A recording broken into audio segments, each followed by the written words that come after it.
नमस्कार दोस्तों, आज आपके लिए एक नई कहानी लेकर आए हैं। वीडियो देखने से पहले हमारे चैनल को सब्सक्राइब करें और बेल आइकन दबाना भूलें। आइए शुरू करते हैं भूल भुलैया की दस्तक।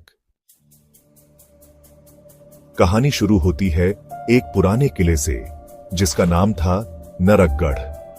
कभी राजाओं का निवास रहा यह किला अब खंडहर बन चुका था। लेकिन कहते हैं किले के नीचे एक गुप्त काल कोठरी है जहां सदियों पहले तांत्रिकों ने एक ऐसा अनुष्ठान अधूरा छोड़ दिया था जो आज भी वहां गूंजता है। मुख्य पात्र विवेक, पुरातत्व विभाग का एक युवा शोधकर्ता आशिमा, उसकी साथी और इतिहास में गहरी रुचि रखने वाली लड़की रघु चाचा, गांव का सबसे बूढ़ा आदमी जो किले के रहस्यों को जानता है। विवेक और आशिमा को नरकगढ़ किले के बारे में एक प्राचीन किताब से जानकारी मिली। किताब में लिखा था, जो काल कोठरी में उतर गया उसका शरीर वापस आता है पर आत्मा वहीं रह जाती है। इस अनसुनी कहानी को सच या झूठ जानने के लिए दोनों ने किले की यात्रा करने का फैसला किया। गांव वालों ने मना किया, रात के समय उस किले में जाना मौत को बुलाना है। पर जिज्ञासा ने डर को हरा दिया। शाम ढलते ही दोनों टॉर्च और रस्सी लेकर किले में दाखिल हो गए। किले का हर पत्थर, हर दीवार एक अजीब सी फुसफुसाहट कर रही थी। वापस चले जाओ, लौट जाओ। ऐसा लग रहा था जैसे हवा भी उन्हें रोकने की कोशिश कर रही हो। अचानक आशिमा की नजर एक फटी हुई दीवार पर पड़ी। दीवार के पीछे एक संकरी सीढ़ियां नीचे जा रही थीं, अंधेरे में खोई हुई। वही थी कालकोठरी का रास्ता। दोनों ने हिम्मत जुटाई और सीढ़ियों से नीचे उतरने लगे। जैसे जैसे वे नीचे जा रहे थे, टॉर्च की रोशनी भी मंद पड़ने लगी थी, जैसे अंधेरे ने उसे निगल लिया हो। नीचे उतरकर वे एक विशाल कक्ष में पहुंचे। चारों ओर अजीब चिन्ह बने हुए थे, रक्त से लिखे प्रतीत हो रहे थे। बीचों बीच एक पत्थर का चबूतरा था जिस पर एक जंग लगी जंजीर बंधी थी।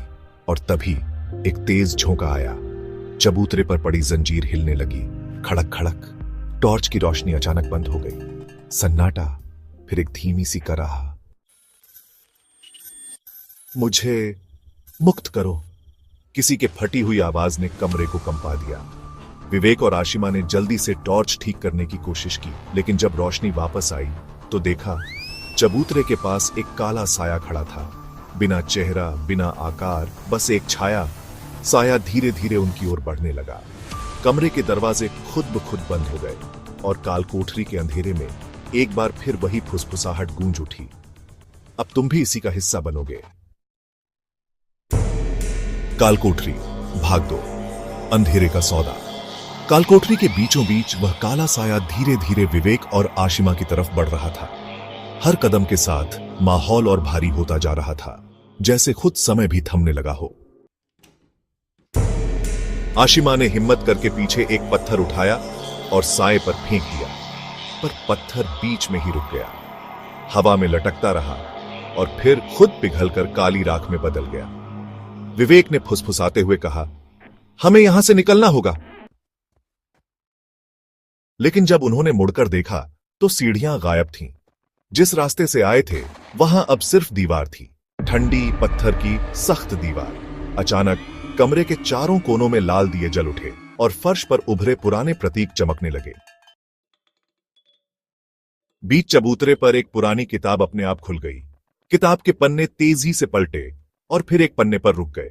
किताब से एक गहरी आवाज गूंजी, मुक्ति चाहते हो तो बलिदान दो। विवेक और आशिमा दोनों सहम गए। कौन सा बलिदान? आशिमा ने कांपते हुए पूछा। आवाज ने उत्तर दिया, या तो अपना डर छोड़ो या अपनी आत्मा। इसी बीच काला साया उनके बिल्कुल पास आ चुका था। उसकी छाया से एक ठंडी लहर निकलती और जिस्म को सुन्न कर देती थी। आशिमा की टॉर्च फिर से बुझ गई और इस बार पूरा कमरा पिचकाल अंधेरे में डूब गया। कुछ पल के भीतर विवेक ने महसूस किया कि उसकी सांसें रुक रही हैं। अंधेरे में ही उसे किसी ने फुसफुसाकर कहा, एक को छोड़ो, तभी दूसरा बचेगा। विवेक ने घबराकर आशिमा का हाथ थाम लिया। आशिमा भी कांप रही थी, लेकिन उसकी आंखों में एक अजीब सी चमक थी, जैसे वह कुछ जानती हो जो विवेक नहीं जानता था। यह सब मेरी गलती है, आशिमा ने धीमे से कहा। मैंने इस किले को जगाया है, मैंने ही इसे खोजा था। विवेक के होश उड़ गए। इससे पहले कि वह कुछ समझ पाता, चबूतरे से एक और साया निकला जो हूबहू आशिमा जैसा दिखता था। अब असली और नकली में फर्क करना नामुमकिन था। काले साये ने आदेश दिया, एक को चुनो, गलत चुना तो दोनों खत्म। विवेक के सामने अब सबसे डरावना फैसला था, कौन असली आशिमा है। कालकोठरी की दीवारें अब दरारें छोड़ने लगी थीं, साये करीब आ रहे थे। कमरे में भयंकर अंधेरा और सन्नाटा पसरा हुआ था। विवेक के सामने अब दो आशिमा थीं, दोनों एक जैसी दिखती थीं, एक जैसी आवाज में मदद के लिए पुकार रही थीं। अब विवेक को सोचना था, कैसे पहचाने कि कौन असली आशिमा है। उसे एक बात याद आई, जब वे गांव से चले थे, आशिमा ने अपनी दाईं कलाई पर एक नीला धागा बांधा था, जिसे वो सुरक्षा धागा कहती थी। विवेक ने गौर से देखा, पहली आशिमा की कलाई खाली थी, जबकि दूसरी आशिमा की कलाई पर वही नीला धागा बंधा था। तो यही असली है, विवेक ने सोचा। बच तो गए, लेकिन कालकोठरी का फर्श अचानक हिलने लगा, दीवारों से खून टपकने लगा, छत से लोहे की जंजीरें झूलने लगीं। विवेक और असली आशिमा ने भागते हुए फर्श पर उभरे रहस्यमयी द्वार को देखा। वो द्वार धीरे धीरे खुल रहा था। नीचे अंधेरा था, ऐसा अंधेरा जिसे देखकर आत्मा भी कांप जाए।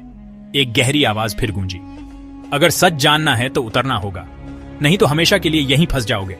विवेक और आशिमा एक दूसरे को देखते हैं। सवाल वही है, उतरें या वापस भागने की कोशिश करें। बहुत बढ़िया, अब कहानी का असली डर और रहस्य सामने आएगा। तो चलो शुरू करते हैं। कालकोठरी, भाग 4, नरकगढ़ का श्राप। अंधेरे में गूंजती आवाज के बाद विवेक और आशिमा एक दूसरे की आंखों में झांके। डर साफ था, लेकिन उससे भी ज्यादा था सच जानने का जज्बा। वे दोनों सांस रोककर उस रहस्यमयी फर्श के नीचे उतरने लगे। नीचे पत्थर की संकरी गीली सुरंग थी, जिसमें अजीब गंध आ रही थी, सड़ी लाशों जैसी। हर कदम पर उनके जूतों के नीचे कुछ कुचलने की आवाज आती थी, शायद हड्डियां। सुरंग बहुत लंबी थी, जैसे वो उन्हें कहीं बहुत गहरे ले जा रही हो, किले के नीचे किसी और ही दुनिया में। अचानक सुरंग के अंतिम छोर पर एक विशाल दरवाजा था। उस पर अजीब तंत्र मंत्र के निशान उकेरे हुए थे। दरवाजे के बीचों बीच एक भयंकर चेहरा उभरा था, उसकी आंखों से लाल रोशनी टपक रही थी। उन्होंने दरवाजा धक्का दिया। भारी आवाज के साथ दरवाजा खुला और सामने प्रकट हुई एक विशाल गुफा, जिसके बीचों बीच एक बड़ा सा चबूतरा था और उस पर बैठा था एक तांत्रिक, कालाचार्य, नरकगढ़ का असली श्राप। कालाचार्य का शरीर आधा मानव और आधा कंकाल जैसा था। उसकी आंखें बंद थीं, लेकिन उसके चारों ओर हवा कांप रही थी। जैसे ही दरवाजा खुला, उसकी आंखें धीरे धीरे खुलने लगीं, काली खाली आंखें जिनमें गहराई तक सिर्फ नफरत और शाप भरा था। कालाचार्य बोला, कौन हो तुम, जो मेरी नींद तोड़ने आए हो? विवेक और आशिमा कांपते हुए बोले, हम सत्य जानने आए हैं। नरकगढ़ का सच? तांत्रिक जोर से हंसा। सत्य जानने का मूल्य चुकाना पड़ता है, मूर्खों। तभी गुफा की दीवारों से सैकड़ों काली छायाएं निकलने लगीं। वे धीरे धीरे मानव आकृति में बदलने लगीं। सभी आत्माएं जो सदियों से कालाचार्य के कैदी थीं। हर एक आत्मा कराह रही थी, फुसफुसा रही थी, हमें मुक्त करो, हमें मुक्त करो। और फिर कालाचार्य ने प्रस्ताव रखा, अगर चाहते हो कि सब कुछ ठीक हो जाए तो तुम्हें काल अस्त्र लाना होगा, एक ऐसा शस्त्र जो इस दुनिया और परलोक को बांधता है। लेकिन काल अस्त्र खुद नरकगढ़ की सबसे अंधेरी गहराई में छुपा है, वहां जहां प्रकाश भी जाने से डरता है। विवेक और आशिमा के पास अब दो ही रास्ते थे, या तो यहां रुककर कालाचार्य की दास्ता स्वीकारें, या सबसे खतरनाक जगह में उतरकर काल अस्त्र खोजें। गुफा की दीवार पर अचानक एक नया द्वार खुल गया, जिसके अंदर से गहरी काली हवा बह रही थी। उस रास्ते पर कोई रोशनी नहीं थी, सिर्फ अंधकार और अज्ञात मौत। विवेक ने आशिमा का हाथ थामा। दोनों ने एक दूसरे की आंखों में झांका। डर था, पर संकल्प भी था। वे कदम बढ़ाते हैं उस अंधेरे की ओर जहां काल अस्त्र छुपा था, जहां सिर्फ बहादुरी या मौत थी। गुफा के उस अंधेरे द्वार में प्रवेश करते ही विवेक और आशिमा का शरीर ठंडी हवा से गलने लगा। यह हवा नहीं थी, यह मौत की गंध थी।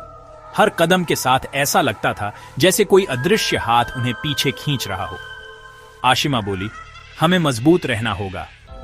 काल अस्त्र ही हमें इस नरक से छुटकारा दिला सकता है।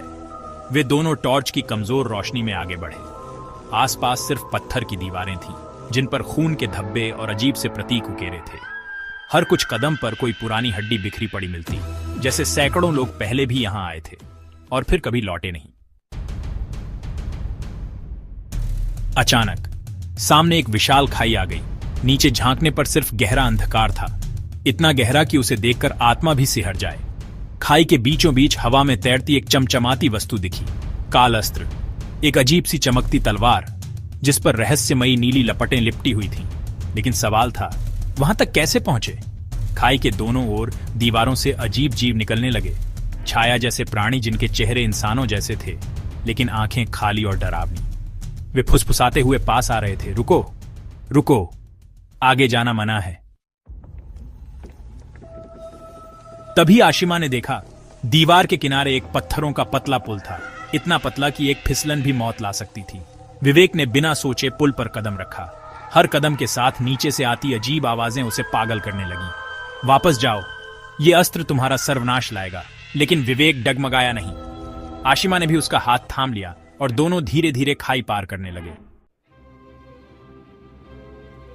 अस्त्र के पास पहुंचते ही एक भयंकर कंपन हुआ। पूरा गुफा थरथराने लगा और सामने प्रकट हुआ एक विशालकाय रक्षक, काल प्रहरी, काले लोहे से बना, बिना आंखों वाला, 6 हाथों वाला राक्षस। उसके हाथों में विशाल तलवारें और त्रिशूल थे। काल अस्त्र वही छू सकता है जो अपने सबसे बड़े डर से सामना कर चुका हो। विवेक और आशिमा दोनों स्तब्ध थे। सबसे बड़ा डर, क्या वे इसके लिए तैयार थे?